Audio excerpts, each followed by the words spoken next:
প্ৰিয় অনুৰাগীসকল, আজিৰ ভিডিঅ'টোত মই আপোনালোকলৈ এনভাইৰনমেণ্টেল ষ্টাডিজ যে পৰিস্থিতি বিজ্ঞান বা পৰিৱেশ বিজ্ঞানৰ মোষ্ট কমন কুৱেশ্যন কিছুমান লৈ আহিছোঁ, যি প্ৰায় কম্পিটিটিভ এক্সামত অহা দেখা পোৱা যায় আৰু আগন্তুক যি পৰীক্ষাবোৰ আহি আছে তাতো এই কুৱেশ্যনবোৰ অহাৰ চান্স বহুত আছে।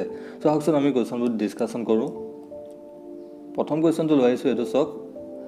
The study of interaction between life organisms and environment is known as জীৱ আৰু পৰিৱেশৰ মাজৰ আন্তঃক্ৰিয়াৰ অধ্যয়নক কোৱা হয়, সেইটো হৈছে ইক'লজি বুলি কোৱা হয়, যি পৰিস্থিতি বিজ্ঞান বুলি কয়।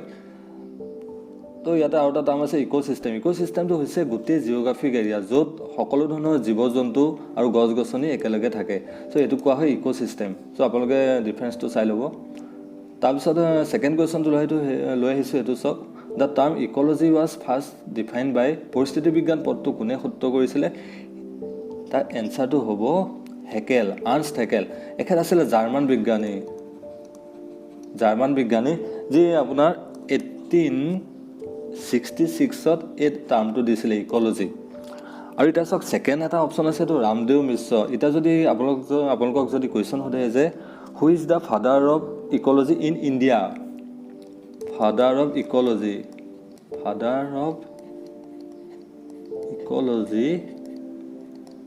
ইন ইণ্ডিয়া, এই কুৱেশ্যনটো যদি আহে তেতিয়া তাৰ অপশ্যনটো হৈ যাব, শুদ্ধ এনচাৰটো হ'ব ৰামদেৱ মিশ্ৰ। আৰু যদি আপোনালোকক সোধে ফাদাৰ অফ ইক'লজি ইণ্ডিয়াটো যদি নুসুধে, ভাৰতৰ যদি নুসুধে, তেতিয়া হৈ যাব কোন? তেখেত হৈছে আলেকজেণ্ডাৰ ভান হাম্বোল্ট। চ' এখেত হৈ গৈছে ফাদাৰ অফ ইক'লজি। এতিয়া যদি আপোনাৰ আৰু এটা কুৱেশ্যন সোধে যে ফাদাৰ অফ এনভাইৰনমেণ্টেল চায়েন্স কোন? তেখেত হৈ যাব ডক্টৰ ৰেক্স এন অলিনাৰ্ছ। এখেত হৈছে ফাদাৰ অফ এনভাইৰনমেণ্টেল চায়েন্স। চ' ডিফাৰেঞ্চটো আপোনালোকে চাই লওক। এখেত হৈছে আলেকজেণ্ডাৰ ভন হৈছে ফাদাৰ অফ ইক'লজি, আৰু আপোনাৰ father of ecology in India হৈ গৈছে ৰামদেৱ মিশ্ৰ। এই এনেকুৱা ধৰণৰ কুৱেশ্যন আহিব পাৰে। আৰু এনেকৈ যেনেকৈ ফাদাৰ অফ বায়'লজি তেনেকুৱা কুৱেশ্যন আহে, যি এৰিষ্টটল বুলি কয়, ফাদাৰ অফ মেথমেটিক্স আৰ্কিমিডিছ বুলি কয়, সেই এনেকুৱা ধৰণৰ কুৱেশ্যনবোৰ আপোনালোকে চাই ল'ব। তাৰপিছত চাওক, থাৰ্ড কুৱেশ্যনটো মই লৈ আহিছোঁ, সেইটো হৈছে the role played by a organism in ecological system is known as পৰিৱেশত এটা জীৱই ৰূপায়ণ কৰাৰ ভূমিকা কি বুলি জনা যায়? সেইটো হৈছে অপশ্যন নম্বৰ ডি হ'ব, সেইটো হৈছে নিশ্চয়। তাৰপিছত কুৱেশ্যনটো চাওক, এইটো এটা মোৰ কমন কুৱেশ্যন, সকলোৱে জানিবই। Planting of trees is known as বৃক্ষৰোপণক কোৱা হয় কি বুলি কোৱা হয়? এফৰেষ্টেশ্যন, বনানীকৰণ বুলি কোৱা হয়। আমি গছ গছনি যে ৰুওঁ সেইটোকে এফৰেষ্টেশ্যন বুলি কয়। তো নেক্সট কুৱেশ্যনটো আপোনালোকে লৈ আহিছোঁ চাওক, একেধৰণৰ, সেইটো হৈছে ডিফৰেষ্টেশ্যন ৰিজাল্টছ ইন। ডিফৰেষ্টেশ্যন, গছ গছনি কাটিলে কি ৰিজাল্ট, ফলাফল ওলায়? চ' তাৰ শুদ্ধ এনচাৰটো হৈছে অপশ্যন নম্বৰ চি, এনহেন্স চইল ইৰ'জন, মানে ভূমিস্খলন বৃদ্ধি কৰে। গছ গছনি যদি আমি কাটি দিওঁ ভূমিস্খলন বৃদ্ধি কৰে। আৰু তেনেকুৱা কিছুমান আহে যে গ্ল'বেল ৱাৰ্মিংটো বাঢ়ি যায়, বা বানপানী হয়, বা গছ গছনি বা জীৱ জন্তু থকাৰ জেগা নাইকিয়া হৈ যায়, বা সেই ক্লাইমেটিক ইমবেলেঞ্চ হৈ যায়। তেনেকুৱা বহুত ধৰণৰ অপশ্যন থাকে আমি যদি গছ গছনি কাটি পেলাওঁ বা ডিফৰেষ্টেশ্যন কৰোঁ। তাৰপিছত চাওক, নেক্সট কুৱেশ্যনটো হৈ গৈছে the food production centre of biosphere is. জীৱমণ্ডলৰ খাদ্য উৎপাদন কেন্দ্ৰ হৈছে, সেইটো হৈছে প্ৰডিউচাৰ, উৎপাদক।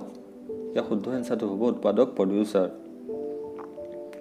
তাৰ পিছৰ কুৱেশ্যনটো লৈ আহিছোঁ, এইটো চাওক। The region of earth comprising of water is known as. পানীৰে গঠিত পৃথিৱীৰ অঞ্চলটোক কি বুলি জনা যায়? সেইটোক আমি কওঁ কি বুলি কয়? হাইড্ৰস্ফিয়াৰ, জলমণ্ডল বুলি কওঁ, হাইড্ৰস্ফিয়াৰ। এতিয়া যদি মই এক্সাম্পল হিচাপে আপোনালোকক দেখাই দিছোঁ, চাব দেই। মই ছবি এটা আঁকি দেখাইছোঁ। ইয়াতে যদি মই আকৌ গছ আঁকি দিওঁ, এইটো যেনিবা গছ এৰিয়াটো দিলোঁ, এই এৰিয়াটো যেনিবা পানী আছে, এইটো ইয়াত পানী আছে, আৰু এইটো ইয়াত আপোনাৰ এইটো ইয়াত মাটি আছে, শিল আছে। তাৰপিছত এতিয়া চাওক, এই এৰিয়াটোত পানী আছে, চ' এই এৰিয়াটোক আমি কৈ দিম হাইড্ৰস্ফিয়াৰ। এইটো ক'ম আমি হাইড্ৰস্ফিয়াৰ। পানী থকা এৰিয়াটোক আমি হাইড্ৰস্ফিয়াৰ বুলি কওঁ। এতিয়া এইটোত এৰিয়াত মাটি আছে বা শিল আছে, এই এৰিয়াটোক কোৱা হয় লিথোস্ফিয়াৰ। লিথোস্ফিয়াৰ বা শিলামণ্ডল বুলি কোৱা হয় সেইটো এৰিয়া। আৰু এতিয়া ওপৰ যদি আমি চাওঁ এই এৰিয়াটোক কোৱা হয় এটমস্ফিয়াৰ। এইটোক এটমস্ফিয়াৰ বুলি কওঁ বা বায়ুমণ্ডল বুলি কওঁ। এতিয়া এই মাজৰ এৰিয়াখিনিক আমি কি বুলি ক'ম? বায়'স্ফিয়াৰ, য'ত জীৱ জন্তু সকলো এইবোৰ থাকে, এইটো হৈ যাব বায়'স্ফিয়াৰ। কোৱা হয় জীৱমণ্ডল। আৰু এটা কথা আপোনালোকে মন কৰক যে এটমস্ফিয়াৰত নাইট্ৰজেনৰ পৰিমাণ সকলোতকৈ বেছি থাকে। নাইট্ৰজেনৰ পৰিমাণ থাকে আপোনালোকৰ 72% থাকে নাইট্ৰজেন গেছ। আৰু অক্সিজেন থাকে 21%। এই কুৱেশ্যনকেইটাও পৰীক্ষাত আহে, কোনটো গেছ সকলোতকৈ বেছি পোৱা যায় বায়ুমণ্ডলত? এইটো হৈছে নাইট্ৰজেন আৰু ছেকেণ্ডটো হৈ গৈছে অক্সিজেন। ত' তাৰ পিছৰ কুৱেশ্যনটো চাওক, largest source of air pollution in metropolitan cities. Metropolitan নগৰীত বায়ু প্ৰদূষণৰ বৃহৎ উৎসটো হ'ল সেইটো হৈছে অট'মোবাইলৰ পৰা যিখিনি গেছ নিৰ্গত হয় তাৰ কাৰণে বেছি পলিউশ্যন হয়। চ' ইয়াৰ এনচাৰটো হ'ব যান বাহন, অট'মোবাইল। তাৰপিছৰ কুৱেশ্যনটো চাওক, ozone layer exist in, ozone স্তৰ ক'ত অৱস্থিত? এতিয়া চাওক কেইটামান অপশ্যন দি দিছে, তাৰ শুদ্ধ এনচাৰটো হ'ব ষ্ট্ৰেট'স্ফিয়াৰ। এতিয়া মই আপোনালোকক এই এটমস্ফিয়াৰৰ যি লেয়াৰকেইটা আছে সেইকেইটা মই বুজাই দিছোঁ। চাওক মই ফটো এখন লৈ আহিছোঁ। চ' লেয়াৰ অফ আৰ্থ এটমস্ফিয়াৰ যদি এতিয়া আমি চাওঁ, এইটো চাওক তলৰ পৰা যদি এই অপশ্যনটো আছে, ইয়াত যদি আপোনালোকে 0 to 15 কিলোমিটাৰৰ ভিতৰত যদি চাই, এইটো কোৱা হয় টপ'স্ফিয়াৰ। এই টপ'স্ফিয়াৰতে মেক্সিমাম আপোনাৰ যি ৱেডাৰ ফেন'মেনা আছে বা ডাৱৰ ফৰ্মেশ্যন হয়, বৰষুণ আহে, ইয়াতে হয়, মানে ক্লাউড ফৰ্মেশ্যন হয় বা এৰোপ্লেন চলে। এইটো কোনটো লেয়াৰত চলে? এইটো হৈছে টপ'স্ফিয়াৰ। কুৱেশ্যন আহিব পাৰে যে কোনটো লেয়াৰত আপোনালোকৰ সকলোতকৈ বেছি ৱেডাৰ ফেন'মেনাবোৰ হয় বা এৰোপ্লেন চলে, সেইটো হ'ব টপ'স্ফিয়াৰ। এতিয়া টপ'স্ফিয়াৰৰ ওপৰত এটা লেয়াৰ থাকে, এই ষ্ট্ৰেট'স্ফিয়াৰ বুলি কয়। ষ্ট্ৰেট'স্ফিয়াৰৰ তলত এটা লেয়াৰ থাকে, এইটোক আমি কি বুলি কওঁ? অ'জন লেয়াৰ বুলি কওঁ। ইয়াতে এটা অ'জন লেয়াৰ থাকে, এইটোক কোৱা হয় অ'জন লেয়াৰ। এইটোক অ'জন লেয়াৰ বুলি কওঁ। এতিয়া অ'জন লেয়াৰ থকাৰ কাৰণে কি হয়, সূৰ্যৰ পৰা যি আল্ট্ৰাভায়লেট ৰেডিয়েশ্যন আহে পৃথিৱীলৈ, সেই আল্ট্ৰাভায়লেট ৰেডিয়েশ্যনটো অ'জন লেয়াৰে ইয়াত ধৰি ৰাখে। চ' সেইটো মানে তললৈ আহিব নোৱাৰে, তললৈ সেইটো হিট হৈ পেলাই তললৈ আহে। এতিয়া সেইকাৰণে অ'জন লেয়াৰটো মষ্ট ইম্পৰ্টেণ্ট লেয়াৰ হয়, সেইটো থাকে ষ্ট্ৰেট'স্ফিয়াৰৰ তলত। এতিয়া ইয়াতে কুৱেশ্যনটো যিটো আহিলে, অ'জন লেয়াৰ ক'ত অৱস্থিত, তাৰ এনচাৰটো হৈ যাব ষ্ট্ৰেট'স্ফিয়াৰ হ'ব। এনচাৰটো ষ্ট্ৰেট'স্ফিয়াৰ। ত' এইটো হৈছে ষ্ট্ৰেট'স্ফিয়াৰ। তাৰপিছৰ লেয়াৰটো হৈছে মেছ'স্ফিয়াৰ।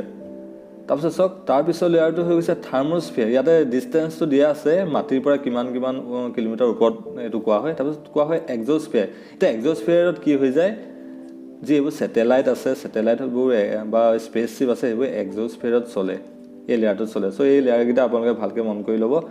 টপ'স্ফিয়াৰ, ষ্ট্ৰেট'স্ফিয়াৰ, মেছ'স্ফিয়াৰ, থাৰ্মস্ফিয়াৰ, এক্স'স্ফিয়াৰ, আৰু ওপৰত এটা আছে আয়নস্ফিয়াৰ বুলি কয়। ইয়াৰ ওপৰত আয়নস্ফিয়াৰ আছে। এতিয়া চাওক, তাৰপিছৰ কুৱেশ্যনটো হৈ গৈছে, all weather phenomena take place in, বতৰজনিত আটাইবোৰ পৰিঘটনা ক'ত সংঘটিত হয়? সেইটো হৈ গৈছে টপ'স্ফিয়াৰ। আমি যে চালোঁ, ইয়াতে চাইছিলোঁ বৰষুণ আহে, ডাৱৰ ফৰ্মেশ্যন হয়, এই লেয়াৰটোতে হয়, টপ'স্ফিয়াৰ লেয়াৰটোতে হয়।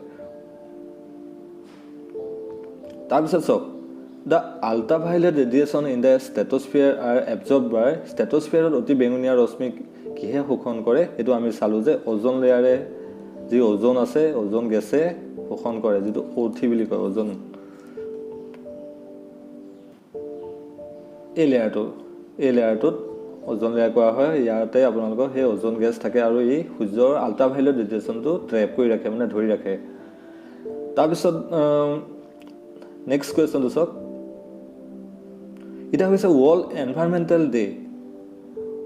World environmental day is celebrated on, বিশ্ব পৰিৱেশ দিৱস কেতিয়া উদযাপন কৰা হয়? সেইটো হৈছে 5 জুনত কৰে। আৰু এইবাৰ ইয়াৰ থিমটো হৈ গৈছে, যি 2022 চনৰ যি এনভাইৰনমেণ্টেল ডে আছিলে, তাৰ থিমটো হৈ গৈছে অনলি ওৱান আৰ্থ। এই এনেকুৱা ধৰণৰ কুৱেশ্যন আহে, যিকোনো দিৱসৰ থিমটো কি? তাৰপিছত আমি নেক্সট কুৱেশ্যনটো চাওঁ, সেইটো হৈছে আৰ্থ ডে ইজ চেলিব্ৰেটেড অন ধৰিত্ৰী দিৱস। ধৰিত্ৰী দিৱস আমি কেতিয়া চেলিব্ৰেট কৰোঁ, সেইটো হৈছে 22 এপ্ৰিল। তো 22 এপ্ৰিলত এইবাৰ হৈ গৈছে ধৰিত্ৰী দিৱস। 2022 চনৰ 22 এপ্ৰিলত আমি ধৰিত্ৰী দিৱস চেলিব্ৰেট কৰিছোঁ। আৰু ইয়াৰ থিমটো হৈছে এক্সামবোৰত থিমবোৰ আহে, কোনটো দিৱসৰ থিম কি হয়, এইটো হৈছে ইনভেষ্ট ইন আৱাৰ প্লেনেট। এইটো হৈ গৈছে আৰ্থ ডেৰ থিম 2022 বৰ্ষৰ। এতিয়া চাওক নেক্সট কুৱেশ্যনটো আমি চাওঁ, gas leak in Bhopal gas tragedy wash. Bhopal দুৰ্ঘটনাত নিৰ্গত হোৱা গেছবিধৰ নাম কি? সেইটো কি হৈ গৈছে, তাৰ শুদ্ধ এনচাৰটো হৈছে মিথাইল আইচ'চায়ানেট। এতিয়া কথা হ'ল, ভূপাল গেছ ট্ৰেজেডি আপোনালোকৰ সংঘটিত হৈছিলে কেতিয়া? এইটো হৈ গৈছিলে 2 আৰু 3 ডিচেম্বৰ। 2 আৰু 3 ডিচেম্বৰ। এইটো হৈছিলে ক'ত গম পায়নে? এইটো হৈছে ভূপাল মধ্যপ্ৰদেশৰ ভূপালত হৈছিলে। সেইটো হৈছে ইউনিয়ন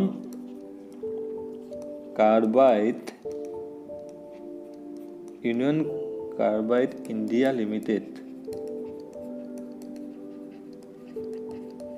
এইটো এটা পেষ্টিচাইড ফেক্টৰী আছিলে, য'ৰ পৰা যি মিথাইল আইচ'চায়ানেট গেছ আছিলে, সেই গেছটো ওলাই গৈছিলে, নিৰ্গত হৈ গৈছিলে, যাৰ কাৰণে বহুতো মানুহ ঢুকাইছিলে বা বহুতো তেনেকুৱা ধৰণৰ প্ৰব্লেম হৈ গৈছিলে গোটেই এৰিয়াটোত। চ' এইটো বহুত ডাঙৰ এটা ডিজাষ্টাৰ আছিলে। চ' এই কুৱেশ্যনটো আপোনালোকে মনত ৰাখি থ'ব। ইয়াৰ চনটো আছিলে কেতিয়া গম পায়নে? 2-3 ডিচেম্বৰৰ হৈ গৈছে 1984ত হৈছিলে, এইটো ঘটনা সংঘটিত হৈছিলে।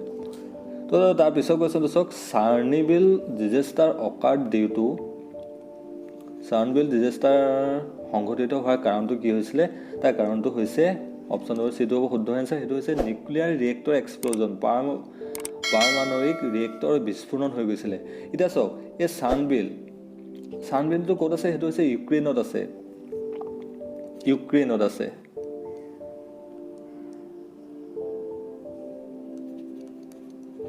চাৰ্নিভিল ইউক্ৰেইনত অৱস্থিত। এতিয়া কি হৈছিলে, তাতে যি নিউক্লিয়াৰ ৰিয়েক্টৰ আছিলে, সেই নিউক্লিয়াৰ ৰিয়েক্টৰখিনি ব্লাষ্ট হৈ গৈছিলে। চ' কেতিয়া হৈছিলে? 26 এপ্ৰিল 1986 চনত এই এক্সিডেণ্টটো হৈছিলে। যি চাৰ্নিভিল নিউক্লিয়াৰ পাৱাৰ প্লেণ্ট আছিলে, তাত ব্লাষ্ট হৈ যোৱাৰ কাৰণে এই এক্সিডেণ্টটো সংঘটিত হৈছিলে। এতিয়া চাওক, আপোনালোকৰ আৰু এটা কথা ইয়াতে মন কৰক, যিহেতু এই চাৰ্নিভিলটো ইউক্ৰেইনত আছে, এতিয়া এক্সামত কুৱেশ্যন আহিব পাৰে যে ইউক্ৰেইনৰ কেপিটেল কি? Capital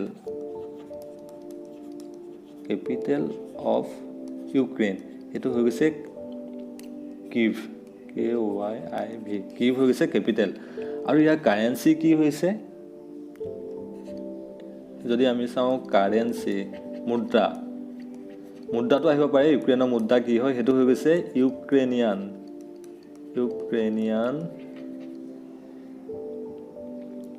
হেৰিভনিয়া, SRYV হেৰিভনিয়া।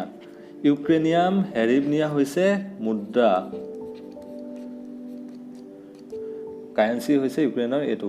এতিয়া চাওক, আৰু এটা মষ্ট কমন কুৱেশ্যন হ'ব পাৰে যে যি ৰাছিয়া ইউক্ৰেইনৰ ৱাৰ হৈ আছে, সেই ৰাছিয়া ইউক্ৰেইনৰ যি ৱাৰ হৈ আছে, সেই ৱাৰখন কেতিয়াৰ পৰা আৰম্ভণি হৈছিলে, প্ৰথম ষ্টাৰ্টিং কেতিয়া হৈছিলে? এই কুৱেশ্যনটো যি জুনিয়ৰ এডমিনিষ্ট্ৰেটিভ এছিষ্টেণ্টৰ এক্সামত আহিছিলে।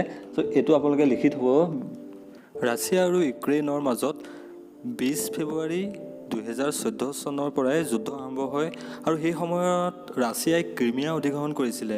আৰু এই যুদ্ধ বন্ধ কৰিবলৈ মিন্স্ক শান্তি চুক্তিত স্বাক্ষৰ কৰিছিল যদিও এই যুদ্ধ 2022 চনৰ 24 ফেব্ৰুৱাৰীত আকৌ আৰম্ভ হয় আৰু বৰ্তমানলৈকে চলি আছে। চ' এই কুৱেশ্যনটো বহুত ইম্পৰ্টেণ্ট হয়, আপোনালোকে চাই ল'ব। এতিয়া আৰু নেক্সট কুৱেশ্যনটো আমি চাওঁ, জুম কাল্টিভেশ্যন ইজ প্ৰেজেণ্ট ইন। জুম খেতি ক'ত ব্যাপকভাৱে কৰা হয়? সেইটো হৈছে নৰ্থ ইষ্টাৰ্ণ ষ্টেটত, উত্তৰ পূৰ্বাঞ্চলত জুম খেতিটো কৰা হয়। এতিয়া জুম খেতি বুলি ক'লে কি বুজো আমি? জুম খেতি হৈছে এটা এৰিয়া, এইটো যেনিবা এৰিয়া হৈছে আমি খেতি কৰিম, তাত কি হয়, যি গছ গছনি থাকে, ইয়াততো বহুত গছ গছনি থাকে, এই গছ গছনিবোৰ কি কৰি দিয়া হয়? কাটি পেলোৱা হয়। এইবোৰ কাটি পেলোৱা হয়, গছ গছনিবোৰ কাটি পেলোৱা হয়, কাটি পেলাই ইয়াত জুই লগাই দিয়া হয়। ফায়াৰ ইয়াত জুই লগাই পেলাই তাত যি মাটি থাকে সেই মাটিৰ উৰ্বৰতাটো ফাৰ্টিলিটিটো বঢ়াই দিয়ে মানে ইয়াত জুই লগাই দিয়াৰ লগে লগে পটাছ ফৰ্মেশ্যন হয় পটাছ আৰু সেইটো হৈছে মাটিৰ কাৰণে বহুত ভাল চ' এই ধৰণৰ খেতিবোৰ আমাৰ নৰ্থ ইষ্টাৰ্ণ ষ্টেটবোৰত হয় বেছিকৈ চ' ইয়াৰ এনচাৰটো হ'ব উত্তৰ পূৰ্বাঞ্চল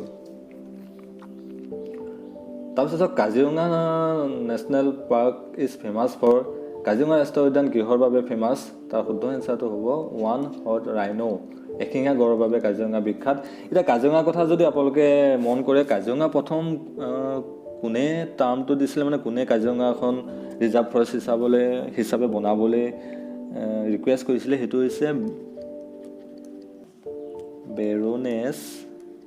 বেৰনেছ কাৰ্জন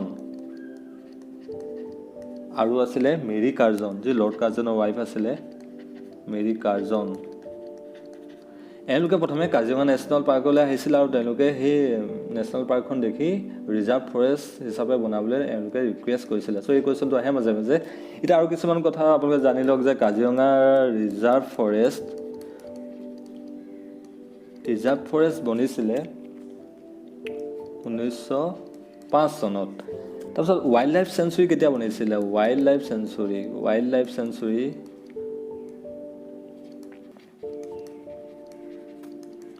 চেঞ্চুৰী বনিছিলে 1954 চনত সেনেকৈ নেশ্যনেল পাৰ্ক হিচাপে ঘোষণা কৰিছিলে নেশ্যনেল পাৰ্ক এই কুৱেশ্যনবোৰ আহে কাৰণে মই আপোনালোকক বুজাই দিছোঁ এই কুৱেশ্যনখিনি চাই ল'ব এইটো 11 ফেব্ৰুৱাৰী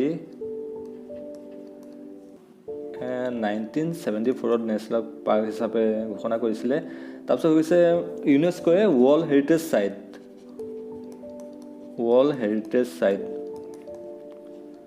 চ' ৱৰ্ল্ড হেৰিটেজ চাইট হিচাপে কেতিয়া ঘোষণা কৰিছিলে সেইটো হৈছে 1985 চ' এই যিকেইটা মই আপোনালোকক লিখি দিলোঁ এই চনকেইটা আপোনালোকে মনত ৰাখি থ'ব এক্সামবোৰত প্ৰায় আহে নেশ্যনেল পাৰ্কৰ ওপৰত আৰু এই কাজিৰঙা নেশ্যনেল পাৰ্ক হৈছে সকলোতকৈ পুৰণা নেশ্যনেল পাৰ্ক অসমৰ আৰু এটা কথা আপোনালোকে মন কৰক অসমত টোটেল নেশ্যনেল পাৰ্ক কিমান আছে 7খন আছে 7খন নেশ্যনেল পাৰ্ক বৰ্তমান অসমত আছে চ' এনেকুৱা ধৰণৰ কুৱেশ্যনবোৰ আহি থাকে চ' আপোনালোকে চাই ল'ব তাৰপিছত আৰু এটা মষ্ট কমন কুৱেশ্যন মই আপোনালোকক কৈ দিছোঁ সেইটো হৈছে how many total number of biodiversity hotspot are there in the world পৃথিৱীৰ কিমান সংখ্যক জীৱ বৈশিষ্ট্য হটস্পট আছে সেইটো হৈছে 36খন আছে টোটেল 36খন আছে কিন্তু ভাৰতত কিছুমান আছে যেনেকৈ 4খন আছে হিমালয় আছে তাৰপিছত আছে আপোনালোকৰ ৱেষ্টাৰ্ণ ঘাট বুলি কয় ৱেষ্টাৰ্ণ ঘাট আছে ভাৰতত তাৰপিছত আছে আপোনাৰ ইণ্ডো বাৰ্মা ৰিজন বুলি এটা আছে ইণ্ডো বাৰ্মা ৰিজন আৰু এটা আছে কি সুন্দৰলেণ্ড SUN এই 4খন হৈছে ভাৰতৰ হটস্পট 4খন আছে ভাৰতৰ হটস্পট বায়'ডাইভাৰ্চিটি হটস্পট হয় আৰু এটা কথা মই আপোনালোকক ইয়াতে কৈ দিছোঁ আৰু এটা মষ্ট কমন কুৱেশ্যন আহে এক্সাম্পল সেইটো হৈছে ভাৰতৰ ফৰেষ্টমেন কাক কোৱা হয়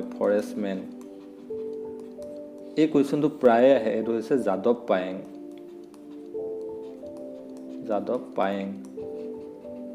চ' এনেকুৱা ধৰণৰ কুৱেশ্যনবোৰ আহি থাকে মই এনেকুৱা ধৰণৰ কুৱেশ্যন মই বাছি আপোনালোকলৈ লৈ আহোঁ চ' সেইকাৰণে মোৰ চেনেলটো আপোনালোকে ছাবস্ক্ৰাইব কৰি থ'ব আৰু আপোনালোকে যি আগন্তুক পৰীক্ষাবোৰ আহি আছে সেই পৰীক্ষাবোৰৰ কাৰণে মোৰ এই ভিডিঅ'খিনি ভালকৈ চাই ল'ব চ' আজিলৈ ইমানেই আছিলে ধন্যবাদ